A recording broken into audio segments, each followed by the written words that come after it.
The pen slipped from Rachel Harper's fingers and rolled across the polished wooden floor, stopping right at the feet of Damian Cross. She had just hung up the phone with her mother, and the conversation still reverberated in her ears like an annoying alarm. 5 minutes of promises she shouldn't have made. 5 minutes that could completely ruin her Christmas. Problem. Damian's deep voice cut through the silence of the empty hallway of Cross Industries on the 23rd floor of the glass building that dominated the Portland, Oregon skyline. Rachel looked up so quickly that she felt a twinge in her neck. Her boss never, absolutely never, initiated casual conversations. Damian Cross was known for 3 things in the company: his ability to turn failing businesses into profitable empires, his almost pathological social isolation, and those gray eyes that seemed to see through people as if they were transparent. Nothing you need to worry about. Rachel forced a professional smile as she bent down to pick up the pen, but he was quicker. His fingers brushed against hers as he extended the object, and Rachel felt an electric shock travel up her arm. Your mother has been calling 3 times a day for a week. Damian didn't phrase it as a question. He just knew, because he apparently paid attention to details that no one would imagine he noticed. And you always hang up looking like you just survived a hurricane. Rachel blinked, too surprised to maintain her professional facade. In 2 years working as Damian's executive assistant, she could count on her fingers the times he had shown interest in anything beyond quarterly reports and corporate acquisitions. It's complicated.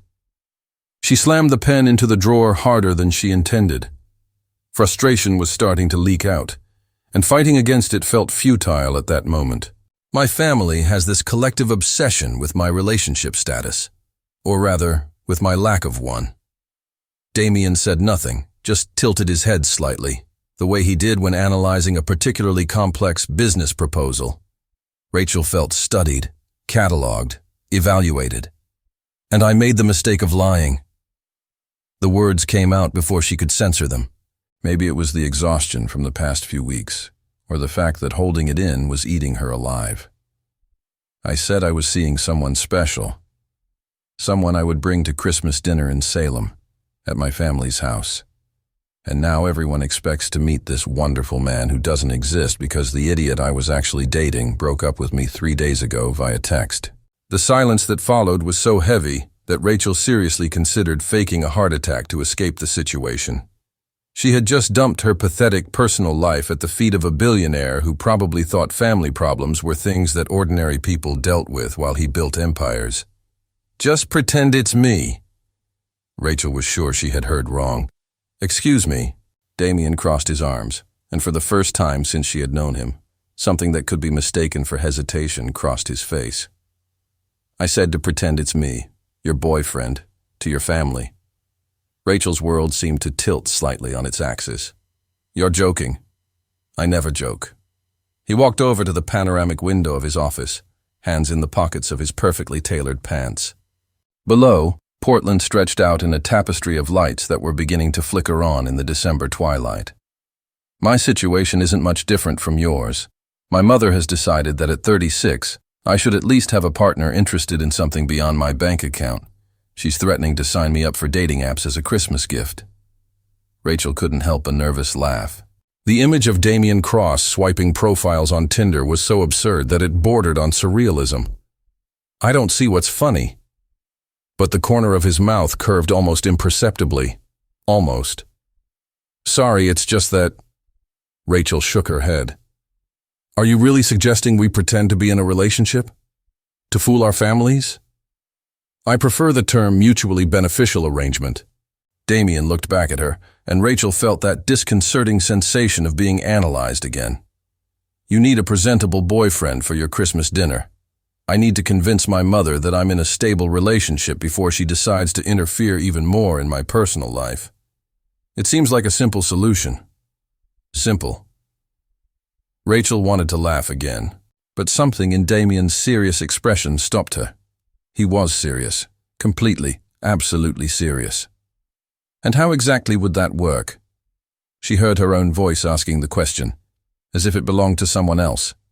A sensible person wouldn't have even considered the proposal. A sensible person would have politely declined and sought a convincing excuse to give to their family. But Rachel Harper, apparently, was not a sensible person. "You attend my family's Christmas gathering in Seattle on the 23rd. Damien began to enumerate as if describing clauses in a contract. "I accompany you to your family dinner in Salem on the 24th.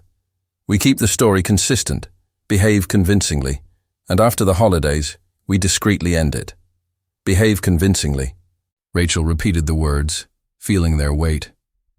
"That means that we will need to demonstrate appropriate intimacy." Damien didn't look away. "Nothing excessive, just enough so that no one questions the authenticity of the relationship." Rachel's heart raced uncomfortably. Intimacy with Damien Cross, the man she had secretly found attractive since her first day at work, before realizing he was basically a marble statue with an unlimited credit card. The man who made her feel butterflies in her stomach every time he leaned over her desk to check documents, bringing with him that scent of cedar and something indefinable that probably cost more than her monthly rent. "I need to think about it." The words came out weak, unconvincing even to her own ears. "You have until tomorrow morning." Damien returned to behind his desk, already opening his laptop as if he had just discussed the agenda for a regular meeting. "If you agree, we can start coordinating the details." Rachel nodded mechanically, grabbed her bag, and left the office in what she hoped looked like a normal walk, even though her legs felt shaky. In the elevator, alone, she finally allowed the reality of what had just happened to hit her hard. Damien Cross had just offered to be her fake boyfriend. The most unattainable and mysterious man she knew was willing to pretend to be in a relationship with her. The question hammering in her mind as the elevator descended was not whether she should accept. It was whether she could pretend it was just pretending when her heart was already dangerously close to turning the charade into something real. The night brought no answers for Rachel, just a persistent insomnia that had her tossing and turning in bed until the sheets were twisted like her confused mind. At 3 a.m, she gave up on sleep and found herself in the kitchen of her compact apartment in Pearl District, preparing the 4th cup of chamomile tea she didn't intend to drink. Through the window, Portland shone in the quiet night, and somewhere in that city, Damien Cross was probably sleeping soundly, unaware of the chaos he had planted in her life with just a few phrases. Or maybe not. Maybe he was awake too, questioning the sanity of his own proposal. Rachel shook her head. No, men like Damien Cross didn't stay awake worrying. They made calculated decisions and slept the sleep of the ruthlessly confident. By 7 a.m, when she entered the Cross Industries building with dark circles under her eyes that even the most expensive concealer couldn't completely hide, her decision was already made. Not out of logic or rationality, but out of pure hopelessness. The alternative was to call her mother and admit she had lied, face her father's disappointed gaze, endure her younger sister's not-so-subtle comments about how she already had 2 kids by her age. Compared to that, pretending to be in a relationship with her billionaire boss seemed almost reasonable. Almost. "You look terrible." Madison Chen's voice, her best friend and colleague in the marketing department, cut through her thoughts as they waited for the elevator. Madison had that gift of being brutally honest, wrapped in genuine concern. "Let me guess, your mother called again?" "My mother is the least of my problems right now." Rachel pressed the button for the 23rd floor harder than necessary. "That sounds concerning." Madison narrowed her brown eyes, studying her friend's face. "Are you going to tell me, or do I have to guess? Because my guesses always involve overly dramatic scenarios, and you know that." Rachel bit her lower lip. She wanted to tell, needed to tell someone before the situation felt even more surreal. But the words, "my boss offered to be my fake boyfriend," sounded absurd, even in her own mind. "Later," she promised when the elevator doors opened. "I need to sort one thing out first." The hallway on the 23rd floor was quiet at that morning hour. Rachel left her bag on the desk, smoothed the navy blue skirt she had chosen with extra care that morning, as if the right outfit could give her courage, and knocked on the frosted glass door of Damien's office. "Come in." His voice sounded firm, already fully alert despite the hour.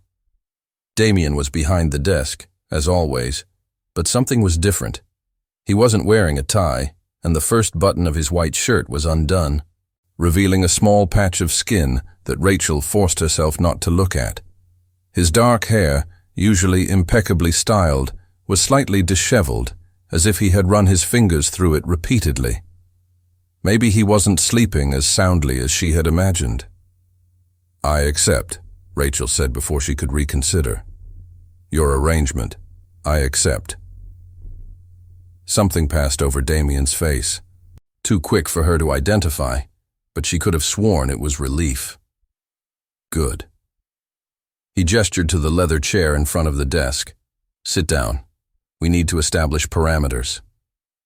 Of course, Rachel should have predicted that Damien Cross would treat a fake relationship like a corporate negotiation. She sat down, crossing her hands in her lap to disguise her nervous tremor. "First, we need a consistent story." Damien opened a folder, revealing what looked like a typed document. He had really prepared a document. "How long have we been together?" "You prepared a file about our imaginary relationship?" Rachel couldn't hide the incredulity in her voice. "Details matter," he replied without looking up, "especially when it comes to deceiving people who know us well. My mother is particularly perceptive.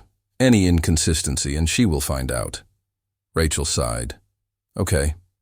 How long do you think would be convincing?" 3 months. Damien made a note. "Long enough to be serious, but not so long that they raise questions about why we kept it a secret." "And how did we start?" She found herself entering the game, analyzing the charade as if it were a work project. Maybe it was the only way to make this work without completely losing her mind. "We've worked together for 2 years. The simplest story is the most believable." Damien finally looked up, and Rachel felt that disconcerting intensity of his gaze again.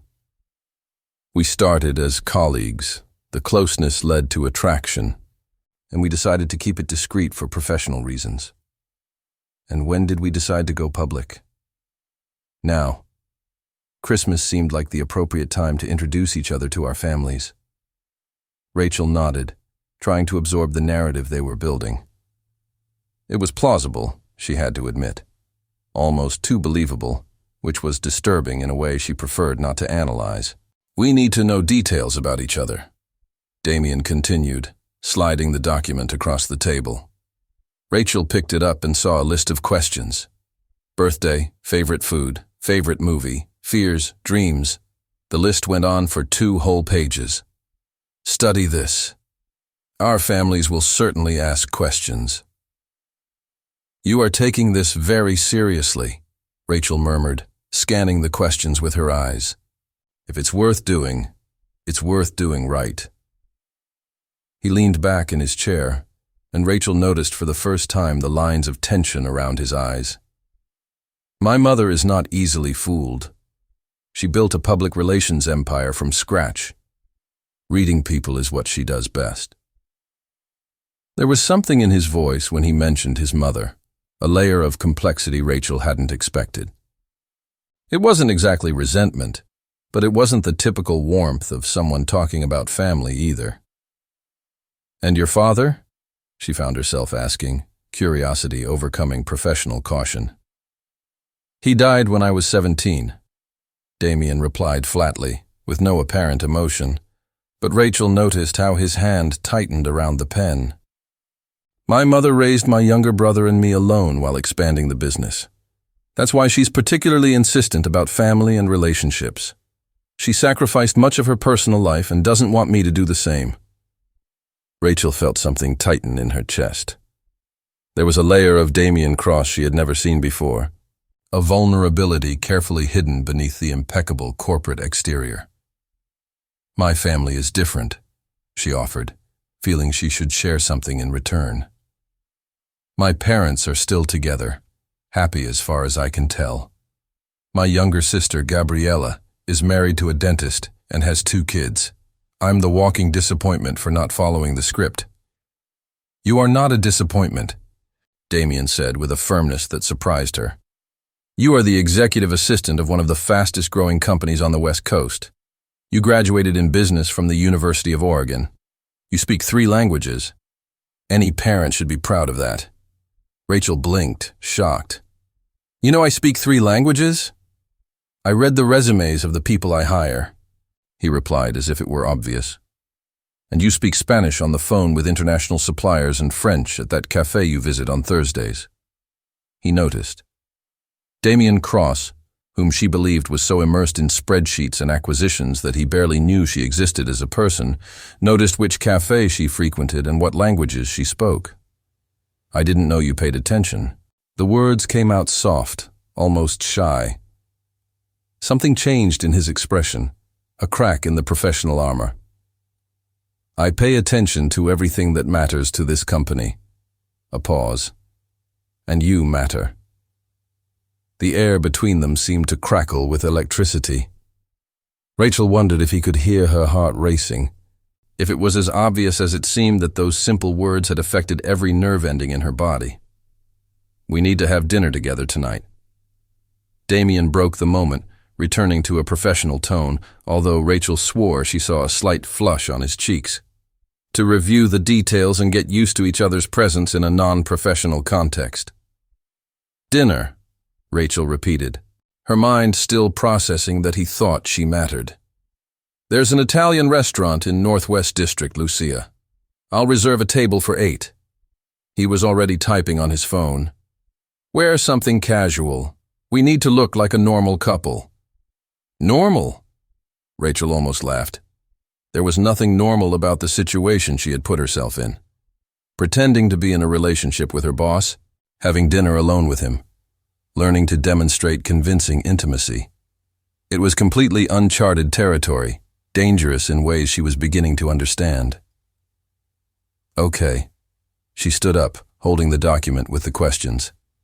"I'll study this." "Rachel." He called her when she was already at the door. She turned around and found him standing, hands in his pockets. An uncharacteristic hesitation in his posture. "If at any moment you want to back out, you can. No professional consequences. You have my word." It was the exit he was offering, the chance to keep everything simple and professional. Rachel knew she should thank him and consider the option seriously. Instead, she smiled. "See you at 8, Damien." It was the first time she had called him by his first name at work, and by the expression on his face, by the way his eyes widened almost imperceptibly, she knew he had noticed. Of course he had. Damien Cross noticed everything. Lucia was located on a quiet street in Northwest District, nestled between art galleries and vintage boutiques that gave the neighborhood a bohemian charm. Rachel arrived 10 minutes early, a nervous habit she had never been able to break, and spent those minutes walking along the sidewalk, the low heels she had chosen clicking against the wet concrete from Portland's recent drizzle. She had changed clothes 3 times before leaving home. The moss green dress she finally chose was simple, but flattering to her silhouette, without looking like she was trying too hard. Madison had called in the middle of the second outfit change, demanding details about the mysterious subject Rachel had mentioned in the morning, but she had managed to escape with vague promises to tell everything later. Later. When she could process what she was doing. Through the restaurant window, Rachel could see tables with red and white checkered tablecloths, candles flickering in wine bottles turned into candlesticks, the kind of place real couples would choose for a romantic dinner. Her stomach churned. It wasn't too late to back out. She could send a message, invent an emergency, return to the safety of her predictable and solitary life. "You came." Damien's voice sounded behind her, and Rachel turned around so quickly that she almost lost her balance. He looked different. Without the impeccable suit he wore at the office, Damien was in dark jeans and a gray sweater that somehow made his eyes even more silver under the streetlights. His hair was slightly tousled, as if he had nervously run his hand through it as well, and Rachel realized with a jolt that she had never seen him so human. You thought I wouldn't come? She found her voice, surprised by the firmness in it. I considered the possibility. He admitted, and there was something almost vulnerable in his tone. This is an unusual situation.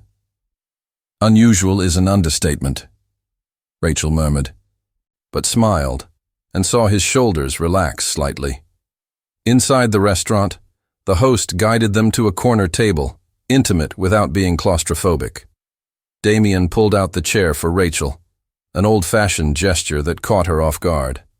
She murmured a thank you and sat down, aware of how the proximity to him changed when there was no office desk between them. Did you study the document? Damien asked after they ordered wine, his voice low enough not to be heard at the adjacent tables.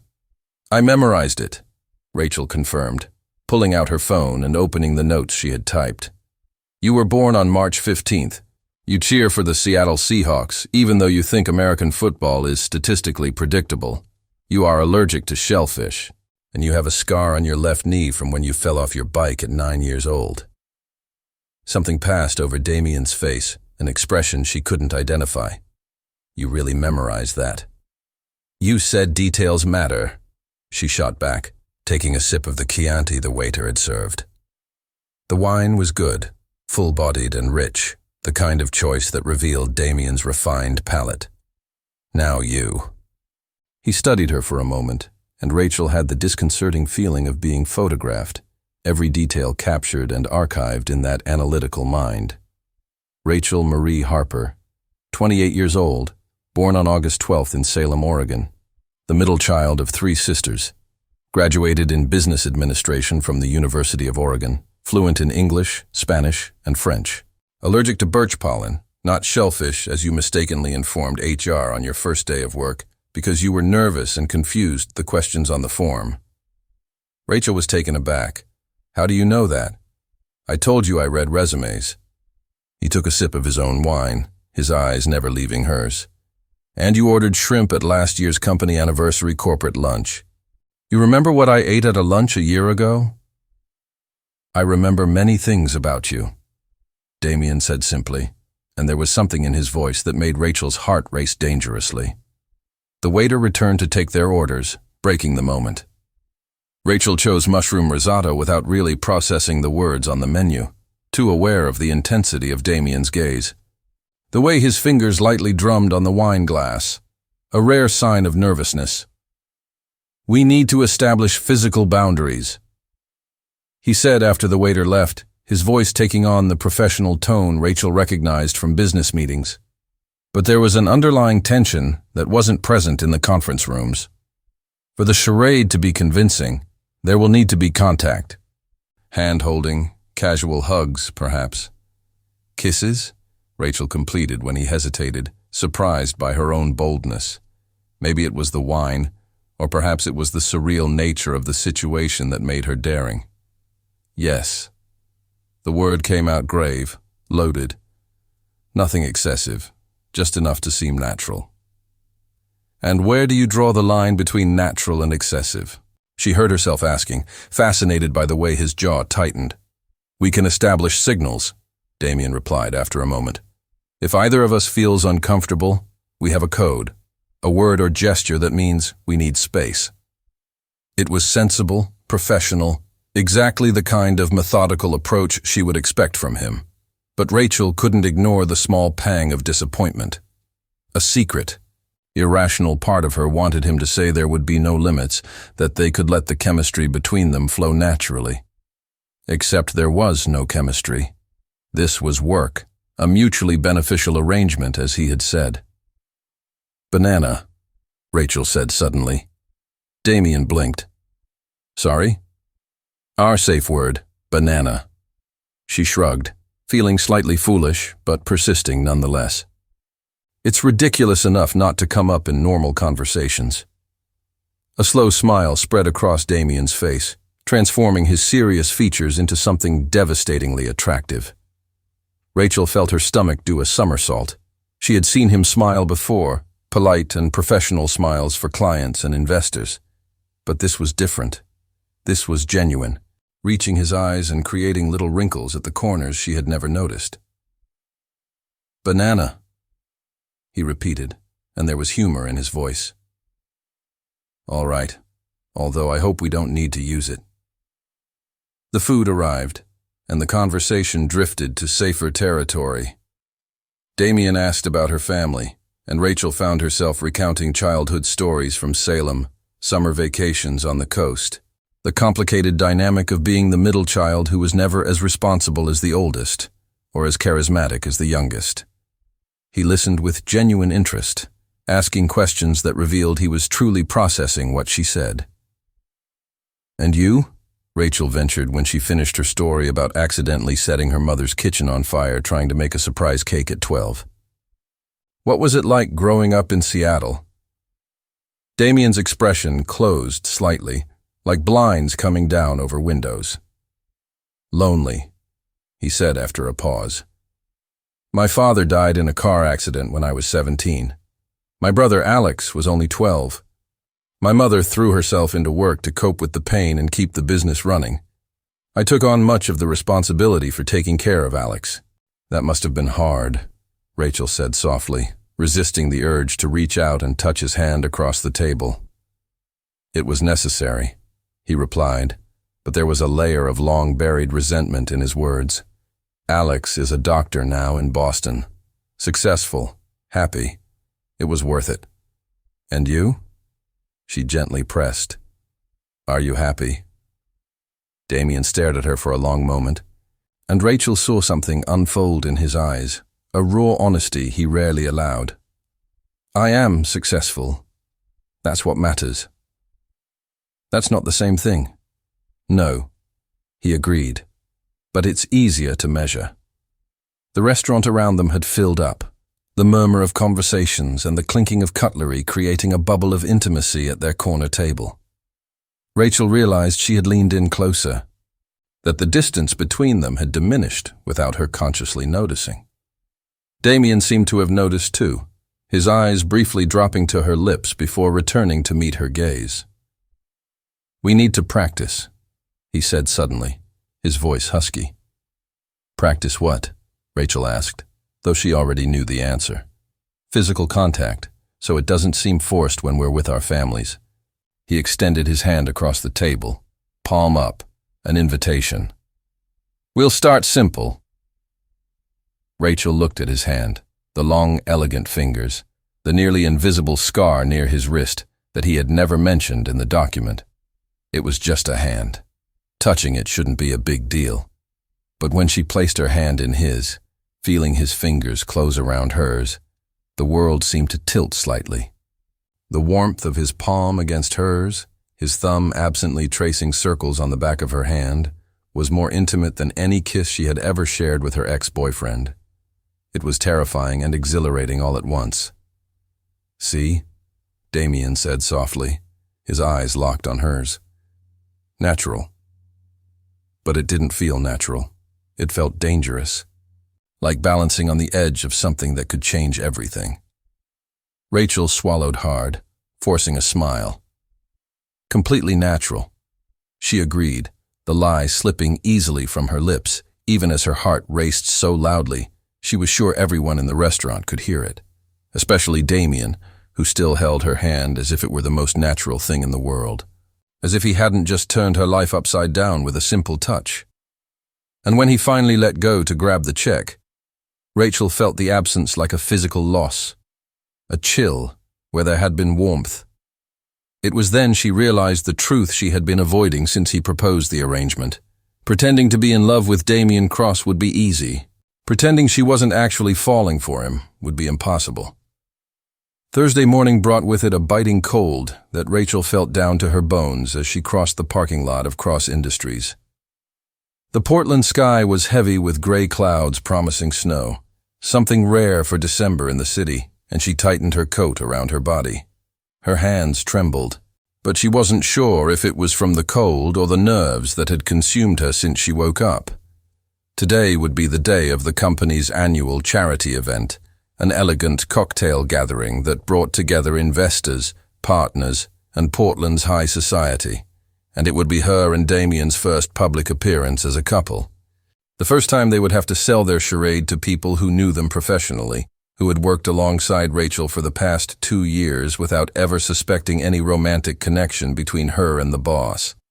Her phone vibrated in her pocket. A message from Damien, direct as always. "My driver will pick you up at 6. Wear something formal. Blue, if possible." Rachel frowned at the screen. Blue? Since when did Damien Cross have preferences about what she wore? She typed a quick response before she could think too much. "Why blue?" The reply came almost immediately. "Because it matches your eyes. People will notice that I notice those details." Something warm spread through Rachel's chest, even as her rational mind insisted it was just another part of the performance. Of course Damien would think of those details. He thought of everything. It didn't mean anything beyond meticulous attention to the authenticity of their charade. The day dragged on in an endless succession of meetings and phone calls.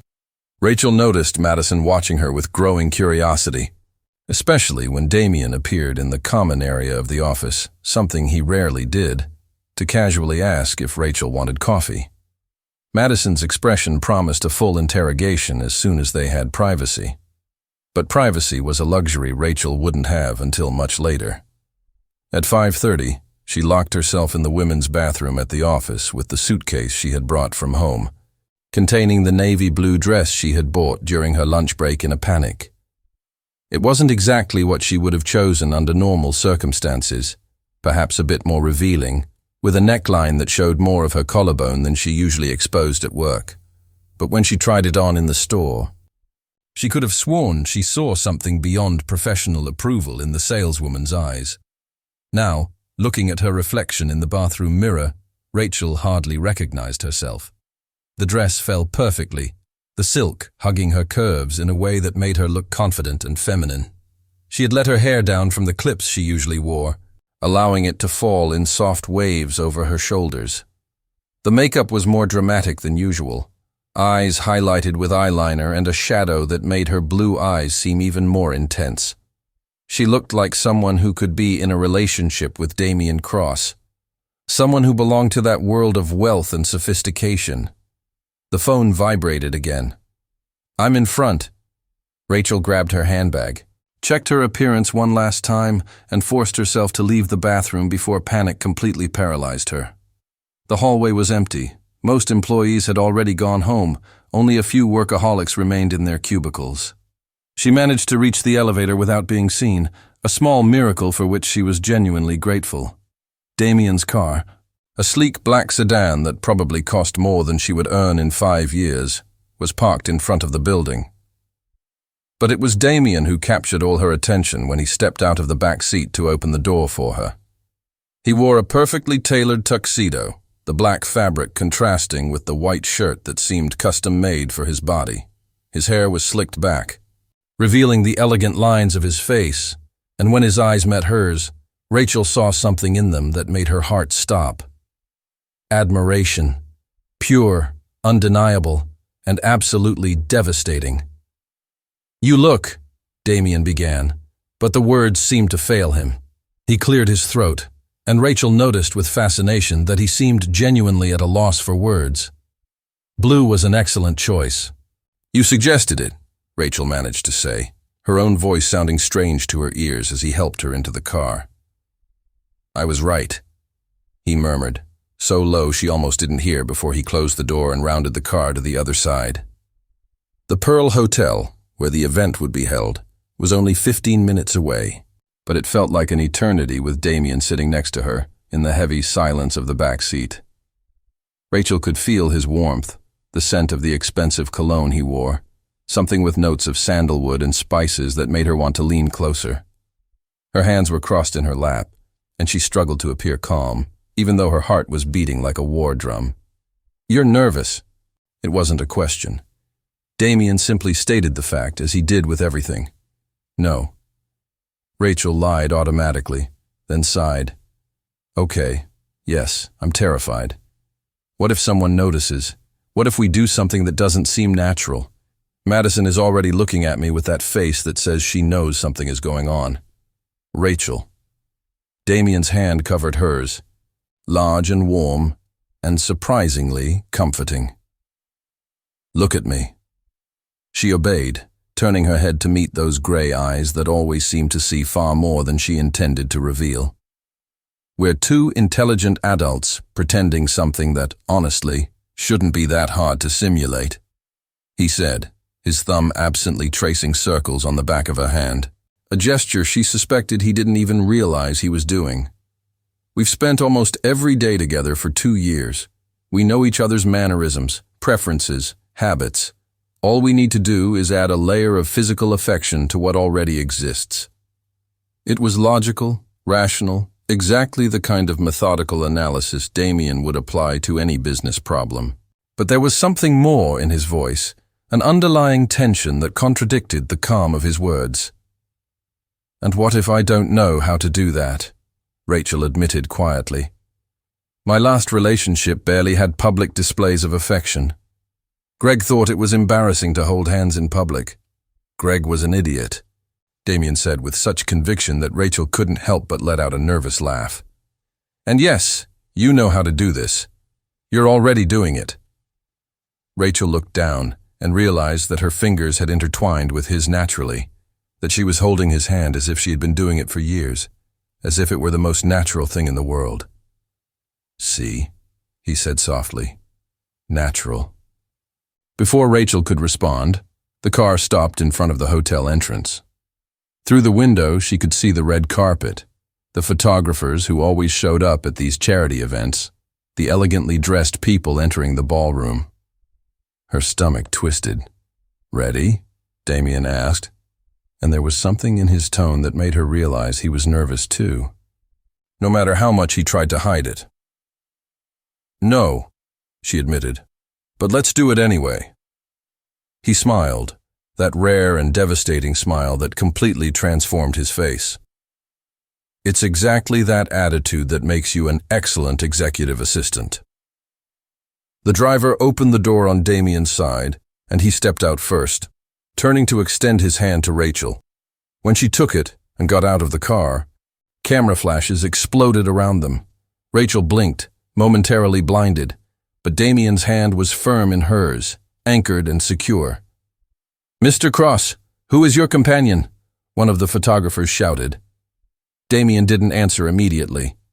Instead, he turned to Rachel, his free hand moving to gently brush a strand of hair from her face, in a gesture so intimate and natural that she forgot for a moment there were cameras, people, an entire world watching.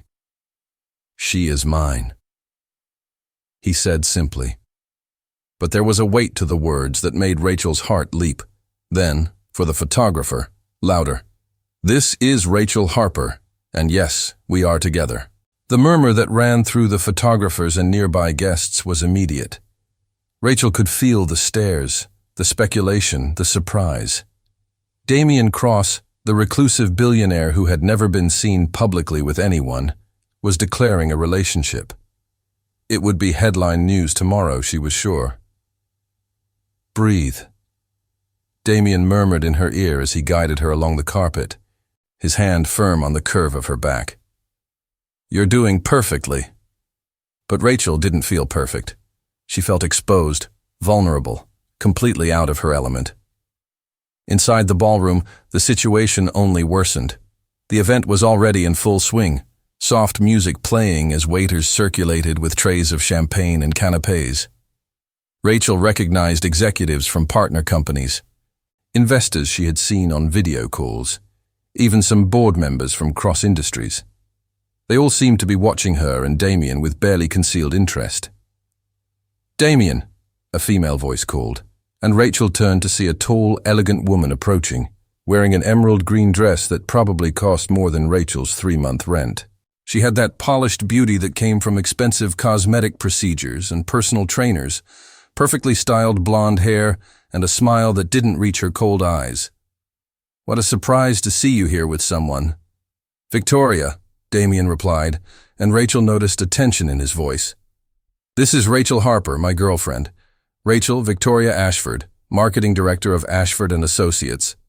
Victoria extended a perfectly manicured hand, her eyes assessing Rachel from head to toe in a single calculating glance. Pleasure? I didn't know Damien was seeing anyone. He is so private about his personal life. There was something in her tone, an insinuation Rachel couldn't quite identify, but that made her want to position herself protectively in front of Damien. It was possessiveness, she realized with a jolt. Possessiveness over something that wasn't even really hers. "We prefer to keep things discreet," Rachel heard herself saying, surprised by the firmness in her voice. "At first, at least, but the time has come for us to be more public." "How romantic," Victoria replied, but her smile was anything but warm. "You should tell how you met. I'm sure it's a fascinating story." Before Rachel could respond, Damien's hand moved from her back to her waist, pulling her closer against his side. The movement was so natural, so possessive, that Rachel felt her stomach tighten. "We worked together," Damien said, his eyes never leaving Victoria's. "Rachel has been my executive assistant for 2 years. Proximity led to attraction, and here we are." "How convenient," Victoria murmured, taking a sip of champagne. "I hope the company's policy on fraternization isn't an issue." "There is no policy against relationships between employees," Damien replied coldly. "And even if there were, Rachel does not report directly to me in HR terms. Everything is completely appropriate." Victoria opened her mouth to respond, but was interrupted by the arrival of an older man Rachel recognized as Harold Chen, one of Cross Industries' major investors, and, coincidentally, Madison's father. "Damien, my boy," Harold said warmly, shaking Damien's hand. "And this must be the young woman my daughter won't stop talking about. Rachel, right? Madison speaks very highly of you." "Mr. Chen, it's a pleasure," Rachel replied, genuinely relieved by the interruption. Harold had that warm, paternal air that immediately put her more at ease. "So the rumors are true," Harold said, his smile widening as he looked between Rachel and Damien. "You two are together. I must say, Damien, you have excellent taste. And Rachel, I hope you have patience. This one may be brilliant in business, but I bet he's terrible at romantic gestures." "Actually," Rachel said before she could think better of it, allowing herself to slip into the role, "he surprised me. Damien has a romantic side that few people see." She felt Damien stiffen slightly beside her, but when she looked at him, there was something in his eyes that made her forget to breathe. Gratitude, perhaps, or something deeper that she didn't dare name. "Is that so?" Harold seemed genuinely delighted. "Well, that's wonderful. You both must have dinner with Margaret and me soon. She would love to get to know you better, Rachel." The evening continued in a succession of introductions and polite conversations. Rachel found that playing the role of Damien's girlfriend was strangely easy when she stopped overthinking. He was attentive without being suffocating, maintaining constant but subtle physical contact. A hand on her back, fingers intertwined, the occasional touch on her arm when he made a comment. To any outside observer, they looked exactly like what they were supposed to be. A couple comfortable with each other, navigating a social event together. But Rachel was hyper-aware of every touch, every glance, every moment when his body brushed against hers, in a dance of closeness that felt far more real than it should have. And when she occasionally allowed herself to forget that it was all a charade, when she relaxed against him and simply let the night flow, there was a dangerous happiness taking root in her chest. Victoria reappeared near midnight, her expression sharper after several glasses of champagne. Rachel was at the bar ordering water when she felt a presence beside her. "Do you really think this will last?" Victoria asked bluntly, her voice low enough not to be heard beyond the two of them. "Damien isn't known for relationships, trust me." "I've tried." Rachel turned slowly, forcing herself to maintain a neutral expression even as something unpleasant twisted in her stomach. "His past doesn't concern me." "It should." Victoria took a long sip of her drink. "He's cold, calculating.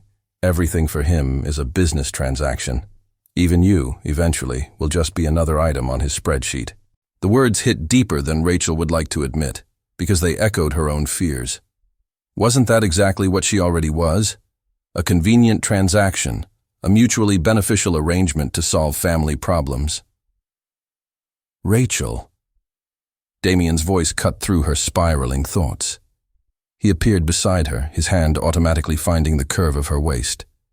His eyes moved between her and Victoria, assessing the tension. Is everything okay? Perfectly fine, Victoria replied before Rachel could speak. Just getting to know your girlfriend better. It's so rare for you to let someone into your life. Rachel isn't just anyone, Damien said, and there was a firmness in his voice that made her heart race dangerously. She's important to me. Victoria raised an eyebrow, clearly skeptical, but didn't say anything more before stepping away. Rachel let out a breath she hadn't realized she was holding. Is she your ex? Rachel heard herself asking, surprised by her own audacity. Damien gently guided her away from the bar, toward the empty balcony overlooking the Willamette River. The cold night air was a welcome shock after the stuffy warmth of the ballroom. We dated a few times, 3 years ago, he finally said, his hands in his pockets as he looked out at the dark waters of the river. It was a mistake. She wanted something I couldn't give, and I realized she was more interested in my last name than in me. She's still interested, Rachel murmured, crossing her arms against the cold.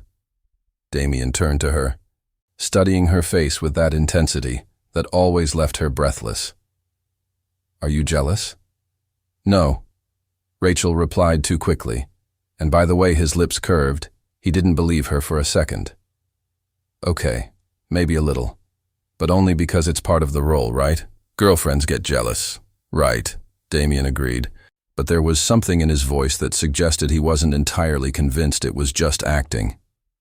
He took off his jacket and draped it over her shoulders, enveloping her in the residual warmth of his body and that scent that was becoming dangerously familiar. You're shivering. Rachel wanted to say it wasn't just from the cold, but the words died in her throat as he stepped closer. Suddenly, the space between them felt charged, electric, filled with unspoken possibilities. Thank you, she managed to say, her voice softer than she intended. For tonight, for making this easier than I expected. You made it easy, Damien replied, his hand rising to brush a strand of hair that the wind had blown across her face. His fingers lingered on her cheek, and Rachel realized she had stopped breathing completely. You're a natural actress. But she wasn't acting. Not in that moment, with his body so close to hers, her eyes locked on his lips, her whole body leaning toward him like a plant reaching for light. And when Damien leaned in, closing the space between them, Rachel didn't think about charades or arrangements or consequences. She just closed her eyes and let it happen. The kiss was soft at first, almost hesitant, as if they were both testing unknown waters. But then Damien's hand slid to the back of her neck, his fingers tangling in her hair, and something changed. The kiss deepened, became more urgent, and Rachel found herself pressing against him, her hands finding the lapel of his shirt and gripping as if he were the only solid thing in a world that was suddenly spinning. When they finally pulled apart, both were breathing heavily, their faces still dangerously close. Rachel could see her own reflection in his eyes, saw the confusion and desire that likely mirrored her own.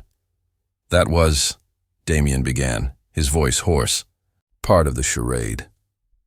Rachel quickly finished, desperate for some distance, some way to protect her heart that was beating so hard it hurt. In case anyone was watching. From the window. Damien looked back at the ballroom windows that indeed offered a clear view of the balcony. Yes, of course, the charade. But when his eyes returned to hers, Rachel saw something in them that made her question whether he was being more honest than either of them was willing to admit. Something that suspiciously resembled the same whirlwind of confusing emotions that was consuming her. The ride back to her apartment was silent, but not uncomfortable. Damien kept his hand in hers in the back seat, his thumb tracing distracted patterns on her skin that were likely meant to be comforting, but only made her pulse race. When the car stopped in front of her building, she half expected him to simply let her out. But instead, he walked her to her door. "You don't have to," Rachel began, but he interrupted her with a look. "I want to make sure you get home safely," he said simply, and Rachel didn't have the energy to argue.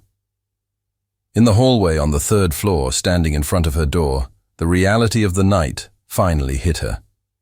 She had spent hours pretending to be Damien's girlfriend, had kissed him on the balcony of a hotel, and somehow had managed to convince half the business world of Portland that they were a real couple. And the most frightening part was how much of her wished it were true.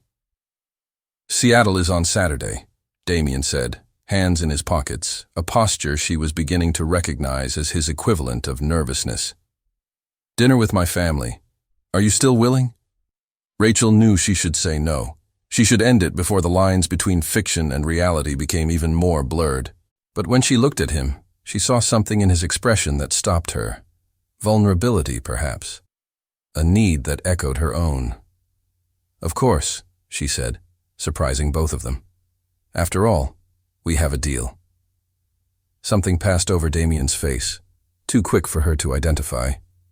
"Yes, a deal." He leaned in and pressed a soft kiss to her forehead, a gesture so unexpectedly tender that Rachel felt tears stinging her eyes. Then he stepped back, walking back to the elevator without looking back. Rachel entered her apartment on autopilot, kicking off her shoes and letting the blue dress fall to the floor of her bedroom. It was only when she lay on her bed, staring at the ceiling in the dark, that she allowed the truth to hit her fully. She had fallen for Damien Cross. For the man behind the cold exterior, for the man who noticed small details and showed kindness when he thought no one was watching. And every second they spent together, maintaining the charade, only deepened the hole she was digging for her own heart. Her phone lit up on the bedside table. A message from Damien. "You were amazing tonight. Thank you for doing this with me." Rachel typed and deleted 3 different responses before finally sending, "You're welcome. See you Saturday."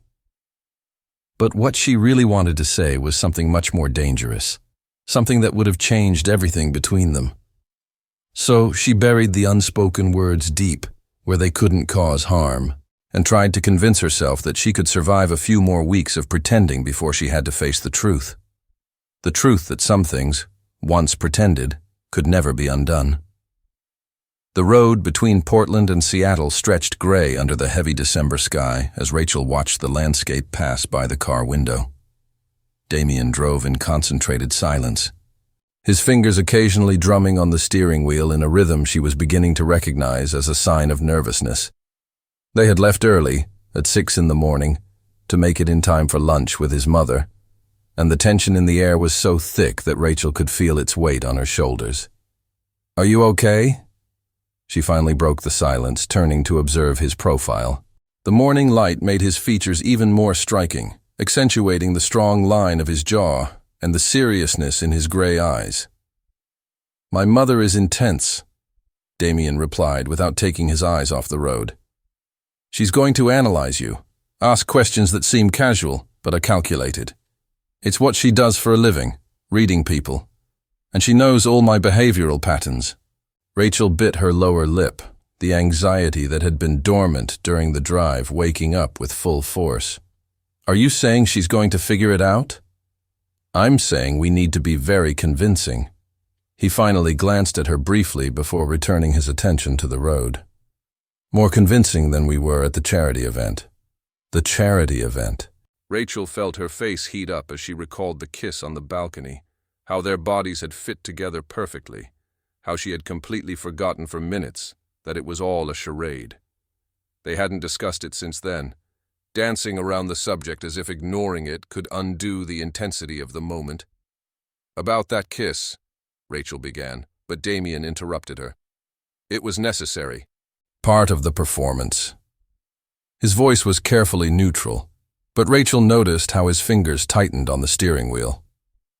"My mother will expect displays of intimacy. We need to be prepared for that."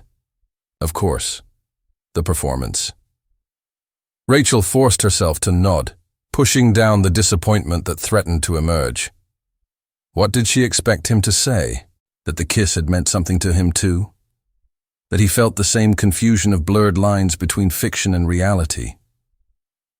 "So, today will be more of the same," she said, keeping her voice steady. "We are a passionate couple who finally decided to introduce each other to our families." "Exactly," Damien agreed, but there was something in his tone that she couldn't decipher.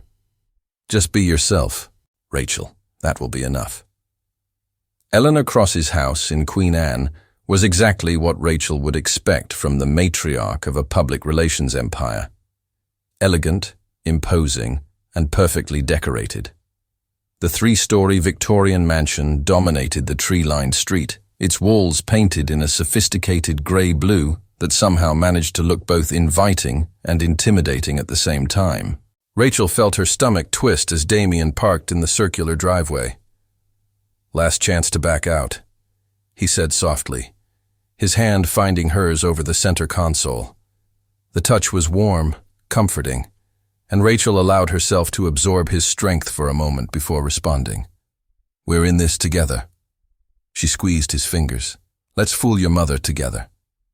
A small, genuine smile curved his lips. "Together." The front door opened before they could knock, revealing a woman who could only be Eleanor Cross. She was tall and slender, with dark hair pulled into an elegant bun that revealed delicate features that Damien had inherited. Her eyes, the same penetrating grey as her son's, assessed Rachel in a single glance that seemed to catalogue everything from the cut of her coat to the quality of her shoes. "Damien," she said warmly, embracing her son before turning her full attention to Rachel. "And you must be Rachel. My son has finally decided to introduce me to someone special. That alone is remarkable. Mrs. Cross, it's a pleasure to meet you." Rachel extended her hand, but Eleanor pulled her into a hug instead, the gesture surprisingly warm considering the intensity of her initial scrutiny. "Please, call me Eleanor. Anyone who can penetrate my son's defenses deserves to be treated like family." She stepped back, holding Rachel by the shoulders and studying her face with an unsettling intensity. "You're more beautiful than in the photos he sent me." Rachel blinked, surprised. "Damien sent photos of me?" "Just a few." Damien quickly interrupted, a flush rising on his neck in a way that Rachel found absolutely charming. "To prepare her." "He sent 12, Eleanor said with a conspiratorial smile to Rachel as she guided them inside. "I think he couldn't decide which best captured your essence, which says a lot about how much he thinks of you." The interior of the house was as impressive as the outside. All dark wood and antique furniture mixed with modern art in a way that somehow worked perfectly. Eleanor led them to a cozy living room, where a younger man was sitting on the sofa, clearly trying to appear disinterested, but failing miserably. "Alex," Damien said, and there was genuine warmth in his voice. "You managed to get off from the hospital. As if I would miss the chance to meet the mysterious woman who finally caught my brother's attention." Alex stood up, and Rachel could see the family resemblance immediately. He had the same dark hair and height as Damien, but where Damien was all hard lines and seriousness, Alex had a softer, more approachable air. "Rachel, I presume. I'm the younger and significantly more charming brother. And significantly more modest, too," Damien murmured, but there was affection in his tone. Rachel found herself relaxing slightly in Damien's family's presence. There was a dynamic there, an underlying connection that spoke of genuine love despite the complexities. Eleanor clearly commanded the environment, but there was warmth in her eyes when she looked at her sons, and the way Damien interacted with Alex revealed a side of him that Rachel rarely saw in the office. Lunch was served in the formal dining room, a 3-course meal that Eleanor had apparently prepared herself. Between the perfectly cooked salmon and roasted vegetables, the questions began. Subtle at first, Eleanor asked about Rachel's family, her educational background, her career plans. But Rachel could feel the scrutiny behind each question, the way Eleanor processed every answer, in search of inconsistencies or signs of falsehood. "So, you've been working together for 2 years, Eleanor observed, taking a delicate sip of wine. And you decided to risk a relationship despite the potential professional complications. That takes courage. Or stupidity, Alex offered with a grin. But considering how Damien has been looking at Rachel since they arrived, I'd say it's definitely courage. Rachel felt her face heat up, but Damien simply reached under the table and found her hand, intertwining their fingers in a gesture that was already becoming frighteningly natural. "When you know, you know," he said simply, his eyes finding Rachel's with an intensity that made her forget momentarily that there were other people in the room. Rachel is worth any risk. The silence that followed was loaded with meaning. Eleanor watched the two with an unreadable expression, but Rachel could swear she saw approval in her eyes. Alex just smiled as if he knew a secret that no one else did. "Well," Eleanor finally said, placing her fork down with precision, "I'm glad my son has finally found someone who looks at him as if he is more than just his last name and bank account." The words hit Rachel deeper than she expected, because it was true, wasn't it? She looked at Damien beyond his wealth and power. She saw the man who cared for his younger brother, who had taken on responsibilities beyond his years after losing his father. She saw someone who noticed small details and showed kindness when he thought no one was watching. The problem was that all of this felt too real, and the longer they spent together, the harder it became to remember where the charade ended and the truth began. After lunch, Eleanor insisted on showing Rachel the garden in the back, leaving Damien and Alex alone in the living room. Rachel knew it was a test, an opportunity for Eleanor to evaluate her without Damien's presence, and she forced herself to maintain composure even as her nerves threatened to explode. "Do you love him?" Eleanor asked bluntly as soon as they were alone among the dormant rose bushes of winter. The frankness of the question caught Rachel completely off guard. Rachel began, but the words died in her throat. How was she supposed to respond? The truth was too complicated, intertwined in layers of pretense and real feelings that she could barely untangle. "You don't have to answer," Eleanor said softly, her eyes studying Rachel's face with that characteristic intensity. "I can see it. It's in every glance, every touch. You love him in a way that he probably doesn't even realize yet." Rachel felt tears stinging her eyes. "It's complicated. The love is always—" Eleanor placed a gentle hand on Rachel's arm. "My son built walls around himself after he lost his father. He took on so much responsibility at such a young age, taking care of me and Alex when he should have just been a teenager. Those walls protected him, but they also isolated him. To see someone finally penetrate those defenses." She paused, her voice softening. "It's all a mother could hope for." "Eleanor, I need to tell you something," Rachel began, the guilt weighing too heavily to continue carrying. But Eleanor interrupted her. "Whatever started between you two, whatever the initial circumstances were, what I saw today at the table is real," she said firmly. "Damien has never been good at showing emotions, but the way he looks at you, how he finds reasons to touch you, how he relaxes in your presence, that can't be faked, not by him." Rachel absorbed the words, her heart racing. Could it be possible? Could Damien feel something real for her too, buried beneath all the layers of professionalism and practical arrangements? When they returned inside, they found Damien and Alex talking in low tones in the living room. Both fell silent when the women entered, but not before Rachel caught the end of what Alex was saying. "Stop fighting it, and just admit what you feel." "Admit what?" Eleanor asked innocently, but her smile suggested she knew exactly what they were talking about. "Nothing," Damien replied quickly, but his eyes met Rachel's with an urgency that made her question everything. "Actually, Rachel and I should go. We have a long way back." The goodbyes were warm, Eleanor hugging Rachel tightly and whispering in her ear, "Be patient with him. My son takes time to process his emotions, but when he finally admits what he feels, he does it with everything." In the car, the drive back began in heavy silence. Rachel could feel Damien processing something, the tension radiating from him in waves. They were halfway home when he suddenly exited the highway, parking at a viewpoint that overlooked Puget Sound. "We need to talk," he said, turning off the engine and facing her completely. The late afternoon light made his eyes appear silver, vulnerable in a way Rachel had never seen. "About what?" Rachel asked, though her heart was already pounding because she knew, somehow she just knew that whatever he said would change everything. "About this." Damien gestured between them. "About us. About how this stopped being pretend at some point, and I was too stupid to realize it." Rachel's world seemed to stop.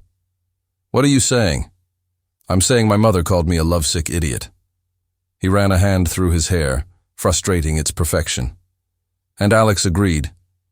And then I spent the entire lunch watching you, the way you laugh, how you carefully avoid onions because you don't like the taste but don't want to offend anyone, how your eyes sparkle when you're genuinely happy. And I realized they were right." "Damien," Rachel whispered, barely daring to breathe. "I fell in love with you, Rachel. I'm not sure when it happened.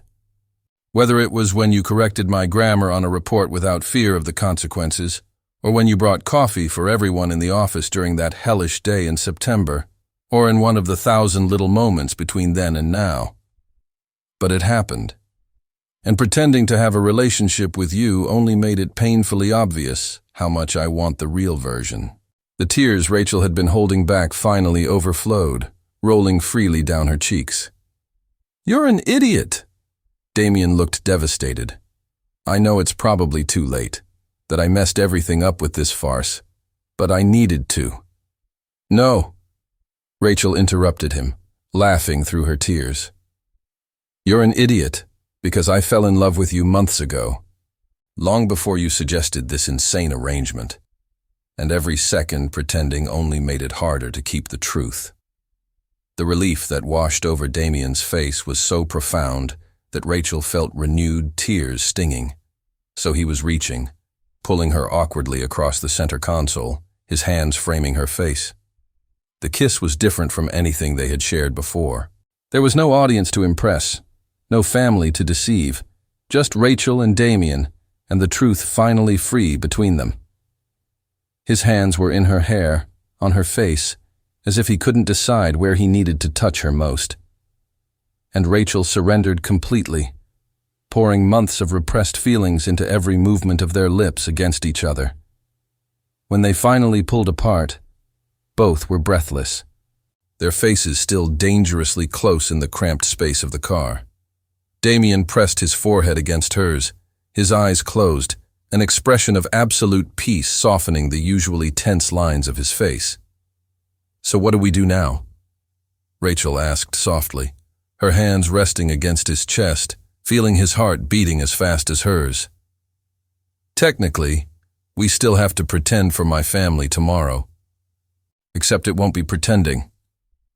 Damien opened his eyes, and the warmth in them made her forget to breathe.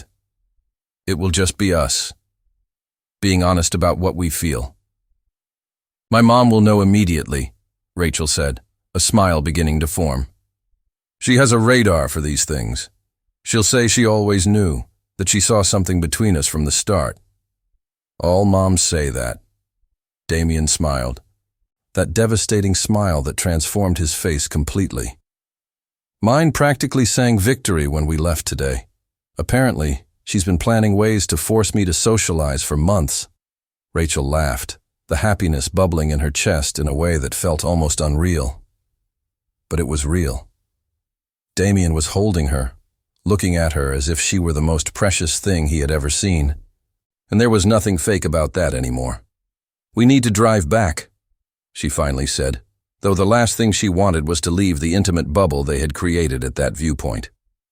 "And you need to prepare me to meet my family as my real boyfriend." "There's no difference," Damien said, but there was a nervousness in his voice that she found endearing. "They already think I'm your boyfriend." "Yes, but now you're not acting," Rachel pointed out, returning to her seat and fastening her seatbelt. "You're going to meet my dad, who is intimidating in a completely different way than your mom. He doesn't do subtle analysis. He just looks at you as if he can read your soul. And my sister Gabriella is going to ask a million personal questions that will make you uncomfortable. I'm looking forward to it, Damien said, and by the sincerity in his voice, Rachel believed him. The Harper house in Salem was the complete opposite of Eleanor Cross's elegant Victorian mansion. It was a two-story colonial-style house, painted white with blue shutters, surrounded by a garden that Rachel's mother tended to with obsessive love. Christmas lights twinkled along the roof, and a wreath adorned the front door. It was cozy, warm, and completely intimidating in a way Rachel hadn't considered until they parked in the driveway. "Just breathe," Damien said softly, his hand finding hers. "They're just people who love you wanting to meet someone important to you." "When did you get so good at being comforting?" Rachel asked, squeezing his fingers. "Since I realized I was in love with you," he replied simply, as if it were the most natural thing in the world.